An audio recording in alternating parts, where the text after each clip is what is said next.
The stars are right, and that means it's time for another episode of The Whisper in Darkness. I'm your host, the Man from Ling. Thank you very much for joining me today. On this episode, we are continuing with our look at the Scarlet Keys Investigator expansion. This time around, we're going to take a look at the investigators in the box. We have previews for Carson Sinclair, Amina Zidane, Kymani Jones, and Charlie Kane. There are spoilers throughout if you care about that sort of thing. If you enjoy what you hear, remember to like, comment, and subscribe. Before we get started, I'd like to thank the patrons of this channel for their tremendous support. The Arkham Horror LCG community is amazing, and these people have gone above and beyond to bring you content like these product previews. If you'd like to support the channel's goals and see your name on this list, head over to patreon.com, sign up for a tier of your choice, and claim your rewards. That would be awesome. Special thanks to Cole Monroe Chitty for the amazing art that graces the channel, Nicole Fiscus for the new Whisper in Darkness logo that I use for the podcast, and Nate Lost in Time and Space for the intro as well as the overlays.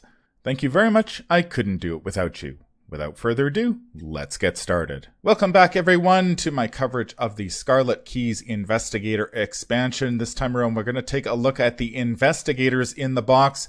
As I mentioned in the preview, we are getting 6 new investigators this time around. We have Carson Sinclair, who will be the Guardian, Daryl Sims, who will presumably be the Seeker. That has not been confirmed, but he is a photographer after all, so discovering clues seems like it would be in his wheelhouse. Kymani Jones, the Rogue, Amina Zidane, the Mystic, Vincent Lee, who presumably is the Survivor. He is a doctor after all, so he will be healing damage. And Charlie Kane, only the second neutral investigator in the box.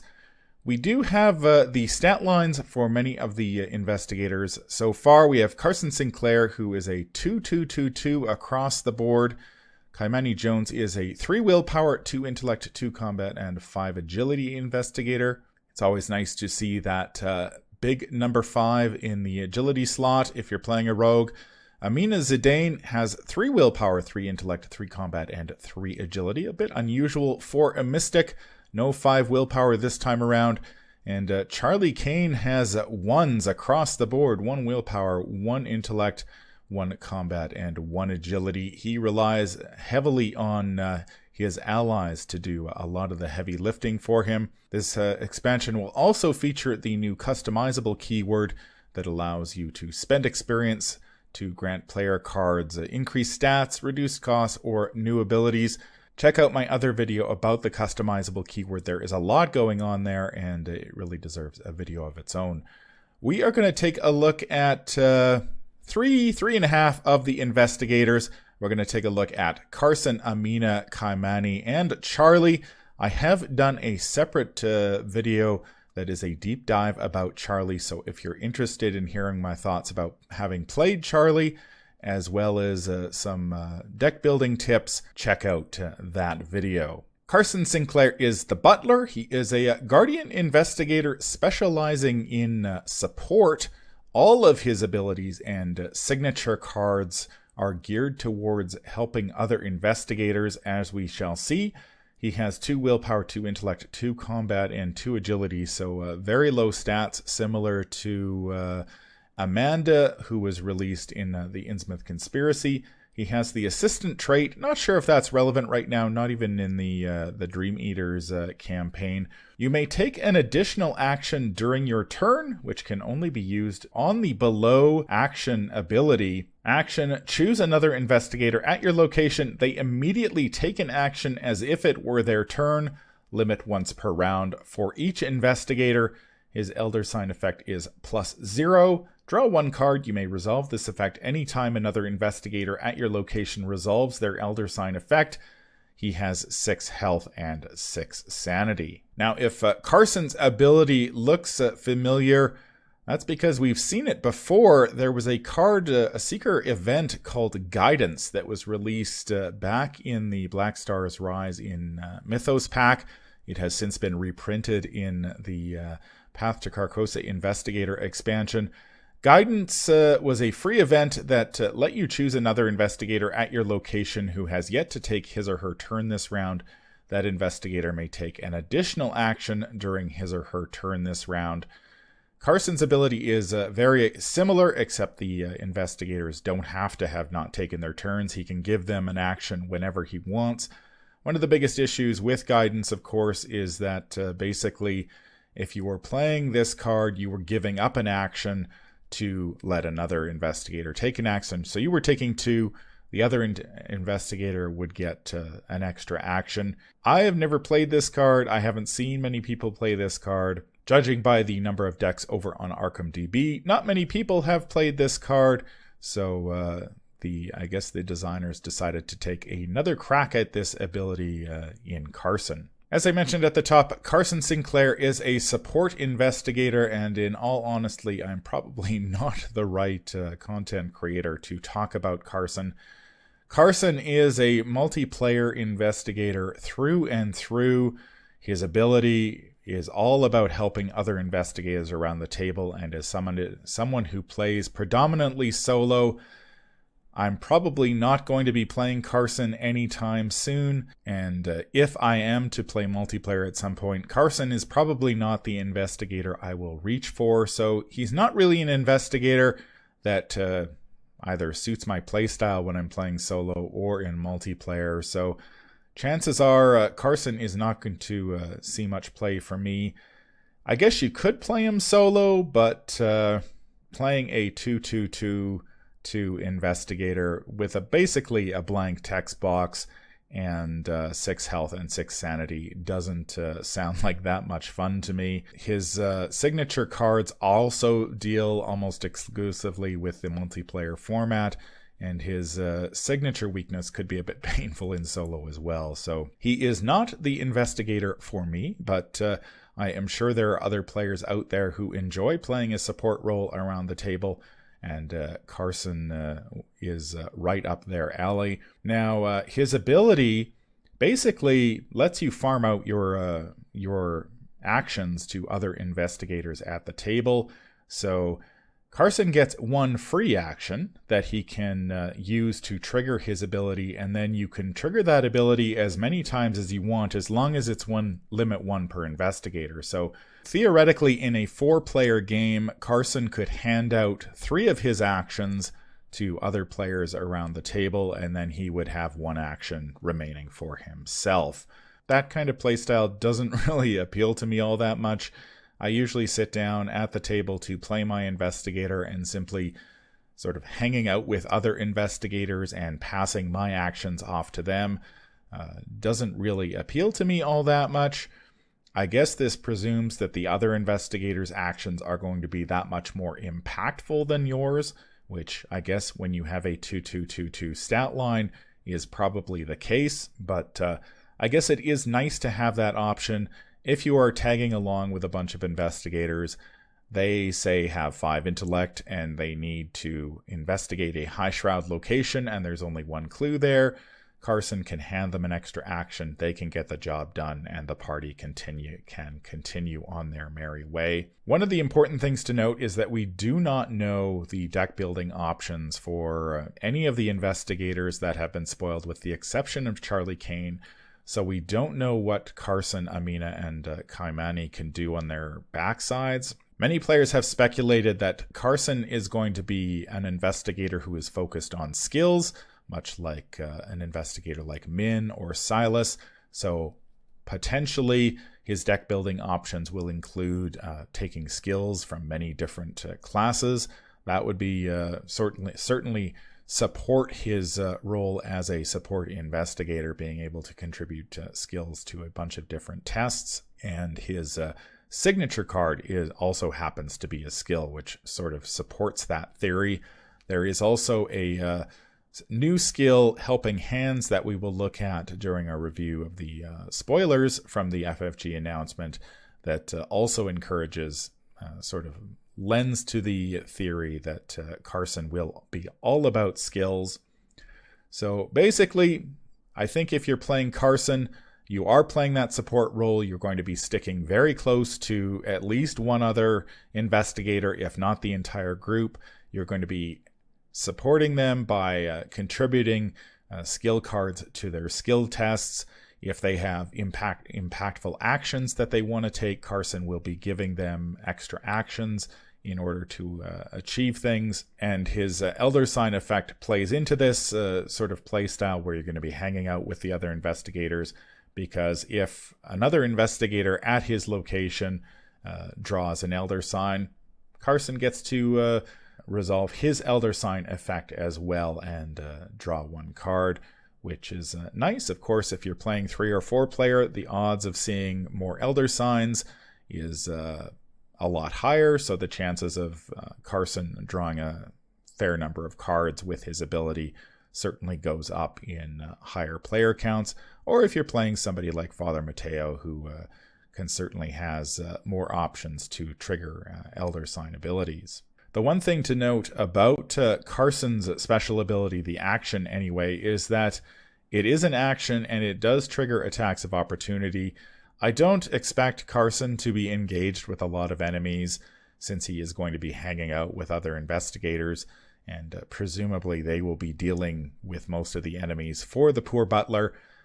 He's, I guess from a thematic perspective, he's very thematic. I mean, sort of the weak elderly butler with very low stats who is simply there to support the other investigators at the table. Again, he's probably not the investigator for me. Can't play him in solo. Probably won't play him in multiplayer because I don't really play the support role all that often.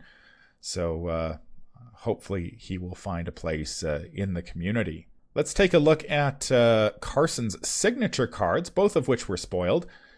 His signature skill is As You Wish. It's a skill with 3 wild skill icons, the Practiced and Expert trait, Carson Sinclair deck only. Commit only to a skill test being performed by another investigator. If this skill test succeeds, the performing investigator draws 1 card. If this test fails, you draw 1 card. So this card is very similar to the neutral skills that were released in the core set, in that you commit this to a skill test performed by another investigator. If they succeed, they get to draw a card. And if they happen to fail, Carson gets to draw a card, so it does have that cantrip effect on the neutral skills. It's a little hard for me to get very excited about As You Wish. It reminds me a lot of Winifred Habermock's signature skill, Anything You Can Do Better. Just a pile of wild skill icons, not really much else to say about it. You'll commit this to a skill test performed by another investigator, and they either succeed or fail, and somebody draws a card. That's pretty much it. Obviously, being able to chip in with 3 wild skill icons is fantastic, but in terms of exciting signature cards in this box, certainly this one does not really appeal to me all that much. And I can certainly think of, when I think of, say, Charlie Kane and Bonnie Walsh, Bonnie is way more exciting. In fact, looking at the art on this picture, I would be much more interested in a signature asset around that key that Carson seems to be holding, rather than this card. But really no problems with the card. 3 wild icons, can't really go wrong, but not overly exciting. It does have the practice trait, though, which is kind of important if he does have access to seeker cards, like Practiced Makes Perfect. So that may be an option for Carson if his deck building includes the seeker card pool. Carson's signature weakness is Selfless to a Fault. It has the flaw trait, Revelation. Put Selfless to a Fault into play in your threat area. Forced at the end of your turn if you did not commit at least 1 card to a skill test performed by another investigator this turn. Take 1 horror and shuffle Selfless to a Fault into your skill deck. I mentioned playing Carson in solo is pretty much a non-starter given his stat line, his low health and sanity, and his special ability that revolves entirely around the multiplayer format. His signature weakness does him no favor either, since you cannot trigger the forced effect. There's no way you could commit a skill card to another investigator's test, so you're just going to take horror with this one. This card really doesn't seem that bad to me, to be honest. If you're playing Carson, presumably you're going to be hanging out with other investigators. In multiplayer, maybe there's going to be 1 or 2 other investigators at your location. Carson is going to be incentivized to be committing skill cards to their skill test. It doesn't even have to be a skill card. It just has to be any card. So Carson is incentivized to commit cards to other players' skill tests. So you're going to draw this. It's going to cost you a draw, which is kind of annoying. Then it's going to just sit in your threat area. You're going to have to commit skill cards every turn. But if you're playing Carson, presumably well, or just doing what Carson does, you're going to be doing that pretty often. So occasionally you might take a horror if you end up in a situation where you cannot commit a skill card to another skill test. You'll take a horror. The thing is, the horror is not direct horror, so Carson can either soak it himself, or he can pawn it off to one of his probably many assets. He can pawn it off to there's a new set of armor in this box that has that can soak the horror for him, or there are many allies that can soak one horror for Carson. So I really don't expect this card to be that big of an issue for Carson. If you're playing him as intended, presumably you're going to be with other investigators. Presumably you're going to be committing cards to their skill tests. And Selfless to a Fault is hardly going to impact you. Besides the draw it's going to cost you, and maybe a horror here and there. So in terms of basic weaknesses, this one is not that much of a threat. All in all, it's really hard for me to judge Carson. I don't play multiplayer all that often. I do enjoy it, but I am pretty much alone in the area where I live, so I have to contend myself with solo play, and Carson doesn't lend himself to that, so I will leave it to other content creators to delve a little bit deeper into Carson's deck building once we know what his deck building options are. I do know there are members of the community who are very excited about Carson's potential, and I think that he will be a great investigator for some players out there, just not for me. Carson doesn't really have much to offer me, but you can't say the same thing about Amina Zidane, the new Mystic investigator. I play a lot of Mystic and Survivor as a solo player, so I am very excited that they spoiled Amina in the preview article. Amina is a brand new character to the Arkham Horror Files universe. Amina is the long-awaited Mystic investigator who will play around with Doom. Her response allows you to reduce the cost of assets by adding Doom to them, and her Elder Sign effect lets you move Doom around on cards. So very excited to finally see Amina enter the card pool. Amina's stat line is a little atypical for a Mystic. She has 3s across the board, 3 willpower, 3 intellect, 3 combat, and 3 agility. So she doesn't have the 5 willpower of an investigator like Agnes or Akachi, but nor does she have some of the traditional Mystic weaknesses, specifically in intellect and combat. So while she does give up the willpower, she does have a little bit more intellect and combat than most Mystics do. Now, I don't think Amina is the type of investigator that you're going to be using to play sort of in one of those traditional Mystic styles where you stack willpower to the moon and rely on cards like Shriveling and Rite of Seeking to do the heavy lifting when you're fighting enemies or discovering clues. I think Amina's playstyle is going to lend itself more to some of the assets in the box. Check out my video about the cards that were spoiled. There's Ceremonial Sickle and Dowsing Rod, both of which play very nicely with Amina's abilities. So I think she is going to take Mystics in a slightly different direction than we have seen with Mystics like Agnes and Akachi, and that is a very exciting prospect. Let's dig into Amina's ability a little bit more. She has the Chosen and Cursed traits. As a response, when you play an asset, you can reduce its resource cost by 3. It enters play with 1 Doom on it, limit once per round. And her Elder Sign effect is +2. You may move all Doom from a card at your location to another card at your location. She has 5 health and 9 sanity. So no surprise there. very similar health and sanity to other mystics. Now one of the problems that mystics tend to face is resources can be very tight. A lot of mystic assets cost 3, 4, even 5 resources, and they need those assets in order to fight or investigate. So resources can be very tight while they get set up, much like Guardians. Amina's ability alleviates that problem to a great extent. She can reduce the resource cost of an asset that enters play by 3. So if she happens to be playing Shriveling, Shriveling is free. If you're playing Rite of Seeking comes down to 1 for 1 resource. So that is going to really help her get set up a lot faster. You can drop Shriveling and Rite of Seeking for a couple of Doom, and then if you can find a way to get that Doom off the table, all the better. Some of the assets that were spoiled with her really help in this regard. Both the Ceremonial Sickle and the Dowsing Rod that seem custom made for Amina have abilities on them which allow you to remove the Doom. So you can play the Ceremonial Sickle for, I think it's free, add a Doom to it, and then once you attack an enemy and kill it, you get to remove the Doom. So while Amina is adding Doom to play, a lot of the cards in the box look like they'll be helping her remove Doom from play as well. So that won't be as big a concern. Her Elder Sign effect is +2, and you can move all Doom from a card at your location to another card at your location.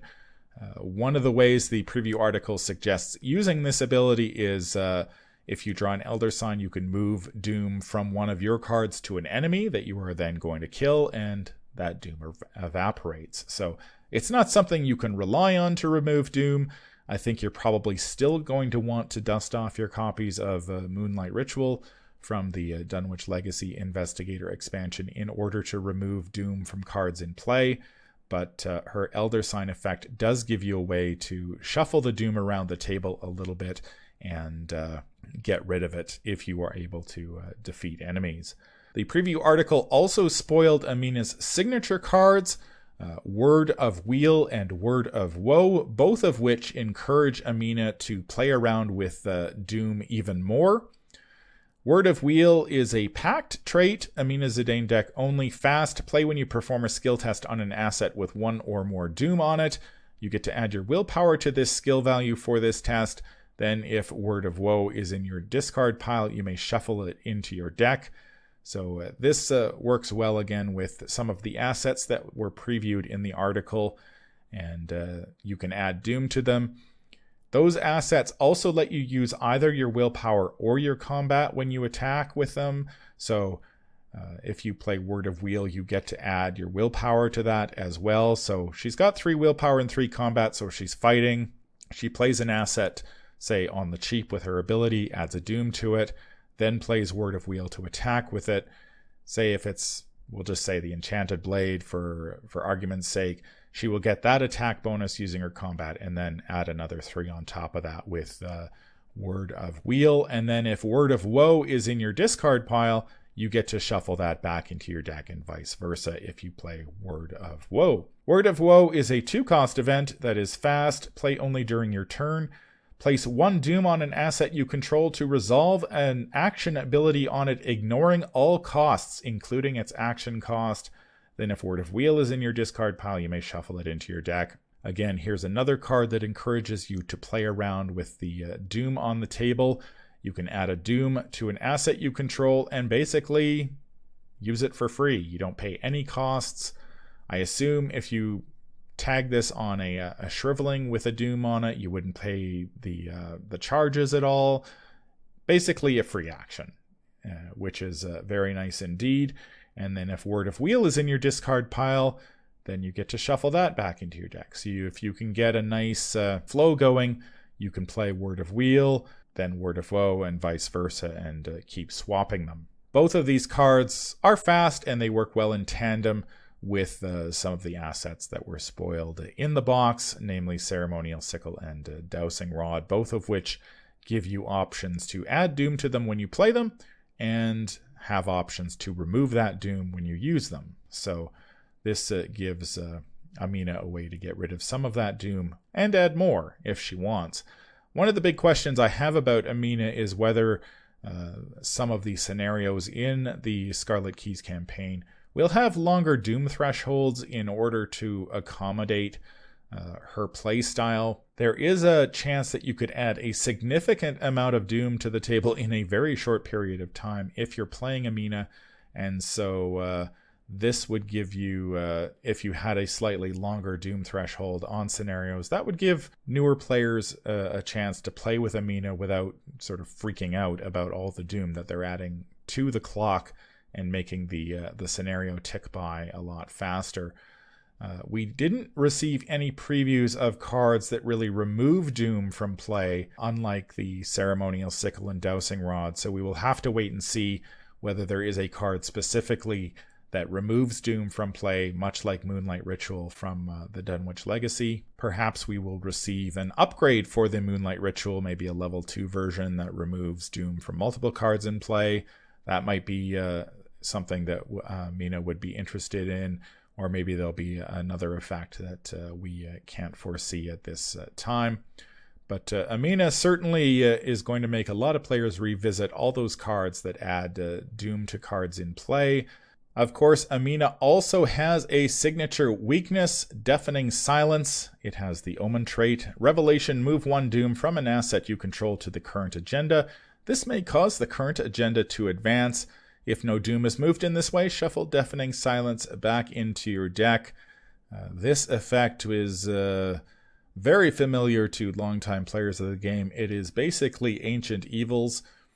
Ancient Evils, place 1 doom on the current agenda. This can cause the agenda to advance. So if you draw Deafening Silence and there is doom on one of the cards that Amina controls, she's going to have to move one of those doom to the agenda. It can cause the agenda to advance. Now, it's important to point out here that if Amina is able to keep the amount of doom on the table under control, Deafening Silence does have a chance to whiff, in which case you've basically lost the card draw and nothing else. If she hasn't kept the doom under control, one of those doom is going to go on the agenda. That's a little annoying, but in terms of basic weaknesses, once again, this one doesn't feel all that bad. I think if you're playing Amina the way she is intended to be played, you're probably going to have doom on cards in play when this thing comes out of your draw deck, so you're going to have to move one of those doom. There's really not much you can do about it, and you'll move on. So it's really a one-time effect that's going to cost you a card draw and speed up the game a little bit. But it's not really going to, like, unless you're in a tense race to the finish, this I don't think is going to be that bad at all. Long story short, I'm really looking forward to playing Amina. Once again, we don't know what her deck building options are, so we don't know which classes that she can take besides Mystic. We have already seen some cards in the spoiler, Ceremonial Sickle and Dowsing Rod in particular, that play very well with Amina's ability to reduce the cost and add doom. I'm sure there'll be more that we will see as spoiler season ramps up here towards the release of the Scarlet Keys this fall.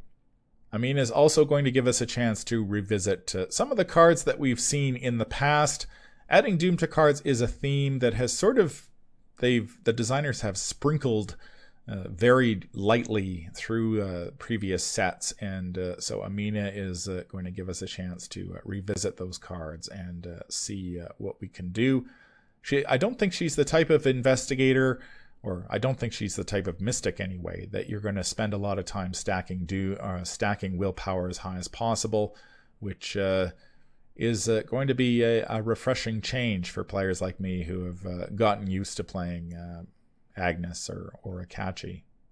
Eagle-eyed players also spotted another investigator, this time on the back of the box for the Scarlet Keys Investigator expansion. This is Kymani Jones, the rogue investigator. Kymani is the security consultant. They have 3 willpower, 2 intellect, 2 combat, and 5 agility. Always like to see a 5 in the stat line, especially in agility if I'm playing a rogue. Kymani is another brand new character to the Arkham Horror Files universe. They have the criminal trait, With a free triggered ability, engage an exhausted enemy, and as a response, when you attempt to evade an exhausted non-elite enemy, add your intellect to your skill value for this attempt. If you succeed by at least X, where X is the enemy's remaining health, discard it. The Elder Sign effect is +1, and if there is an exhausted enemy at your location, you automatically succeed instead, and they have 8 health and 6 sanity. If Kymani's ability seems familiar to players out there, that is because, much like Carson, we have seen this ability before in the card Waylay, which was released in the Pallid Mask Mythos pack, since reprinted in the Path to Carcosa Investigator expansion. Waylay was a 3-cost survivor event that had 2 agility skill icons, has the tactic trait, choose an exhausted non-elite enemy at your location and test X agility, where X is that enemy's evade value. If you succeed, defeat that enemy. Kymani's ability is very similar, except you have to succeed by X, where X is that enemy's remaining health. Now, Kymani has 5 agility already. If you add 2 to that, they are testing at a 7 right out of the box. So at this point, it just really depends on the enemy's health. Say most enemies have 3 or 4 health, so you're going to have to succeed by 3 or 4 against undamaged enemies, which is quite a bit. But if you are starting at a 7, you're already 3 or 4, say 3 or 4 up before the pull. So you probably will need to commit some skill cards and or boosts using cards like Hard Knocks or something like that, spending resources in order to boost Kymani's ability even higher if you want to discard that enemy. But I am very excited about Kymani. Since the beginning of this game, I have wanted the ability to play an investigator totally with evasion, not killing any enemies at all. And that has been very difficult to do, largely because there are certain enemies in this game that just have to die. Thinking of enemies, of course, like the Wizard of the Order, who is adding doom at the end of every Mythos phase. You can't afford to leave a Wizard of the Order on the table unscathed. And there hasn't really been an ability outside of Waylay for agility or evasion-based investigators, I should say, to eliminate those types of enemies. Kymani comes along and gives you a way to do that, so I am looking forward to playing them at some point down the line. A little worried about having 2 intellect, but of course, as long as Kymani has access to lockpicks, they are going to be investigating at a 7, no harm there. In terms of rogues, they have very high willpower at 3, which is very, very good for a rogue, that is. Not much in the way of combat, but obviously Kymani is focused on evading enemies more than fighting them. So I don't see a problem there. I guess the big question with Kymani right now is whether enemies in the Scarlet Keys will have 3 or 4 health, or will they be tougher? Are we going to be facing a lot of enemies that have 5, 6, maybe even 7 health? There are a few cards in the expansion that kind of hint to me that we're going to be seeing some tougher enemies, or enemies that we can't necessarily deal with that easily, in which case an investigator like Kymani, who can come along and simply discard them without fighting them, is going to be useful. Of course, you can only use this ability on exhausted enemies. Fortunately, Kymani comes with an ability, a free triggered ability to engage those exhausted enemies, so I think the line of play here will be Kymani engages the enemy, probably for free, evades it using some sort of ability. There are plenty in the rogue card pool. Then you will use the free triggered ability to engage that enemy again, and then use Kymani's response on that second evasion to attempt to discard that enemy. So if enemies continue to have 2, 3, 4 health, I don't think it will be that big of an issue for Kymani to discard them. If we run into enemies, say like the Conglomeration of Spheres, that have 6 health, well, that's going to be a little bit more challenging, even for a 5 agility rogue to accomplish. However, if you're playing in multiplayer, you can have other investigators at the table who are responsible for enemy management to chip away at some of these enemies. Then Kymani swoops in and kill steals and basically evades that enemy once and discards it. So that can save you a lot of tempo, I think, if done correctly, rather than having to chew through like 5, 6, 7, 8, 9 health on some of these enemies. Kymani can sort of short circuit that long combat. You sort of get that enemy down low enough, and then Kymani comes in and gets rid of it. The one limitation here, of course, is that it's limited to non-elite enemies. So you're not going to be able to do this against bosses. Unfortunately, it's simply the non-elite enemies. But, I mean, there are plenty of those. We just have to find out sort of what is the nature of the non-elite enemies in the Scarlet Keys to really get a good idea as to what Kymani's ability is going to be like. Again, we don't know what Kymani's deck building options are. We don't know what class they use. So that is for a future video once we find out what they can actually put in their deck. The preview article contained one more investigator, that being Charlie Kane, the politician. Now, Charlie was spoiled at this point about a month ago over on the Mythos Busters podcast by designer Maxine Newman. So he is not really new if you've been paying attention to the spoilers that have been released so far. I have done an entire video breaking down some of Charlie's deck building options, some of the allies that he's interested in using. I would highly suggest taking a look at that video. I'm just going to give a really quick overview of Charlie for players out there, and then if you're interested in digging a little bit deeper into the options at this stage of the game, certainly check that video out. Now, Charlie is only the second neutral investigator in the game, and his abilities and signature cards revolve all around allies. He has ones across the board, so he is very, very weak starting off, but he does have 3 additional ally slots for a total of 4.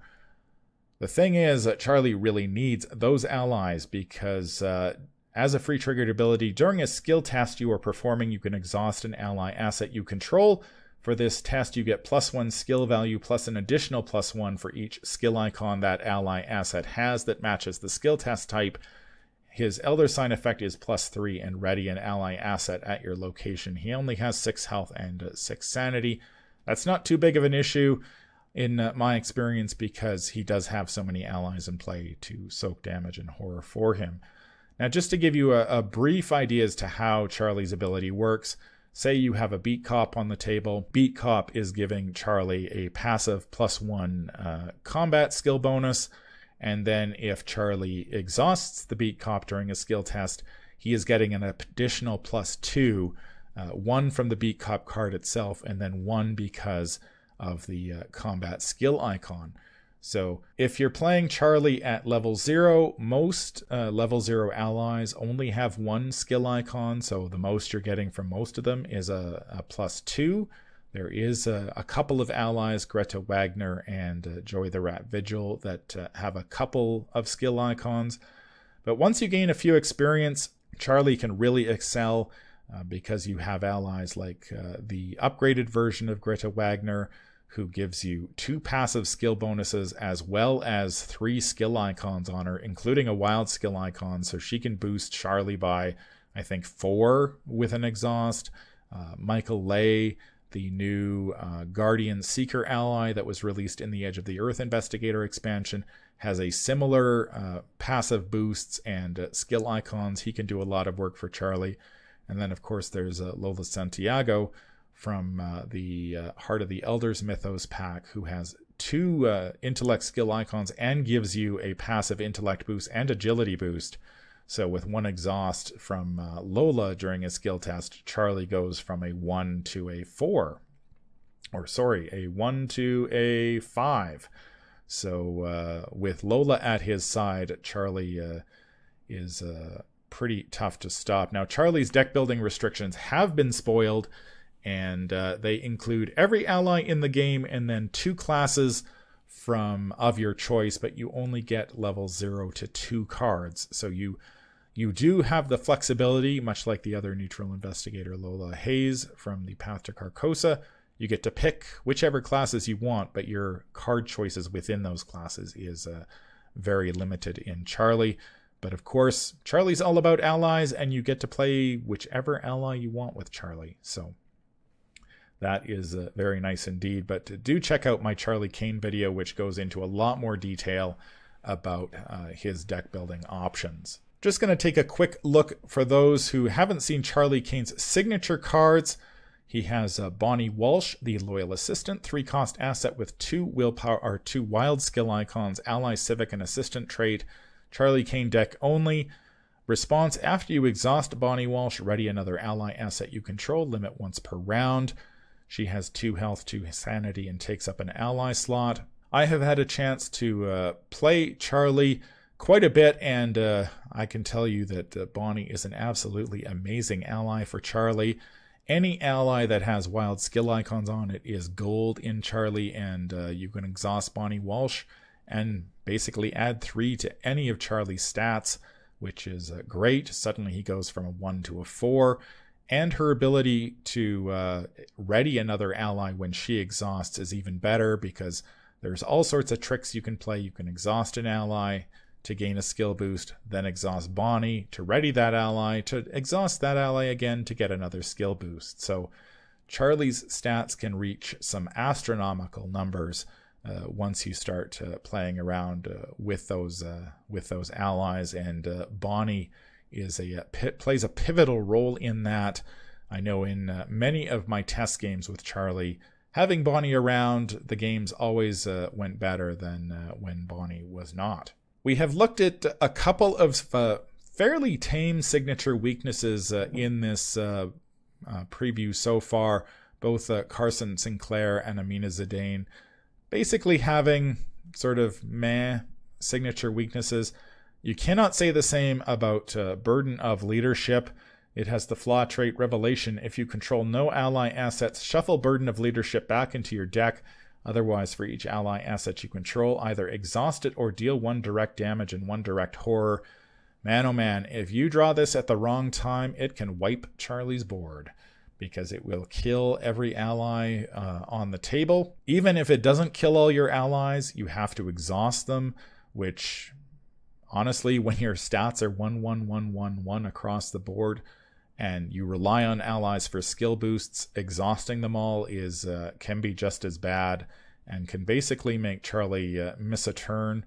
This thing can be very, very nasty in my experience, and it's something, if you're playing Charlie, you have to be constantly aware of whether you have drawn Burden of Leadership or not, and whether your allies are exhausted or ready or not, because if you happen to exhaust all your allies, you use them to soak a little bit of damage and horror, you think they're okay, you draw Burden of Leadership during the upkeep phase, and bang, they're all dead.